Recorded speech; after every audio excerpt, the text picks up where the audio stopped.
যে পরিচালক মহোদয় আছেন তাকে অসংখ্য ধন্যবাদ এরকম একটা ব্যতিক্রম গ্রহণ করতে।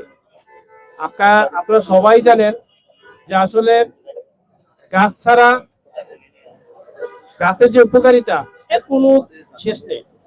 আপনার এই যে পরিবেশের ভারসাম্যের এক নম্বর কাজ হলো আমাদের যে গাছের বৃক্ষরোপণ এবং বৃক্ষনিধন। এই কারণে কিন্তু আমাদের পরিবেশের ভারসাম্য নষ্ট হয়ে যাচ্ছে। তা এই যে উদ্যোগ, এখানে দুইটা কাজ একসাথে হবে। এক হবে আমাদের পরিবেশ সুরক্ষার জন্য প্লাস্টিক বিন আমাদের আমাদের এখানে এই কাজটা হবে, পাশাপাশি আমাদের বৃক্ষরোপণ হবে। আপনারা জানেন এই নিয়ে সময় সময় সরকার বিভিন্ন ধরনের উদ্যোগ গ্রহণ করেছে এবং এই যে প্লাস্টিক এটাকে ডিমোরালাইজ করার জন্য বাংলাদেশ পরিবেশ আইন 1995 সালে একটা আইন তৈরি হয়েছে।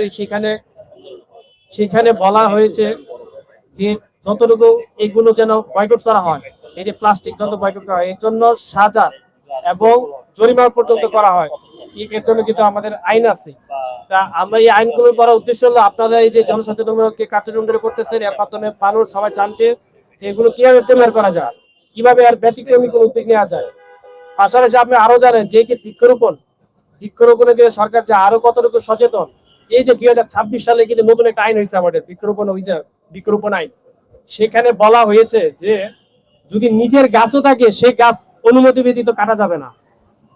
তা বুঝতে পারছেন, আমার নিজের বাড়ির গাছও অনুমতি ব্যতীত সংশ্লিষ্ট কর্তৃপক্ষের অনুমতি ব্যতীত কাটা যাবে না। এই নতুন আইনে এই কবে বলা হয়েছে। তাহলে কি কতটুকু গুরুত্ব দিয়ে করা হয়েছে। আপনি ইচ্ছা করলে গাছ কাটতে পারবেন না। আর যে পরিকল্পনা হাতে নিচ্ছে এসে শুনলাম আপনাদের সান্নিধ্যের প্রতিনিধিতে আপনি এই এক সপ্তাহে 5,000 গাছ লাগাবেন। আসলে আমাদের প্রত্যেকের উচিত, আমি নিজেও আপনার ফেসবুক আইডিতে দেখবেন যে আমি প্রতি বছরই গাছ লাগাই। আমি ফেনী মডেল থানায় অতি তদন্ত ছিলাম, ওইখানে আমি গাছ লাগিয়ে আসছি। আমার খুব গর্ব লাগে, আমার দেখতেই যখন আমার খুব মনটা উৎফুল্ল হয়ে যায়। আপনাদের সবাইকে সাধুবাদ।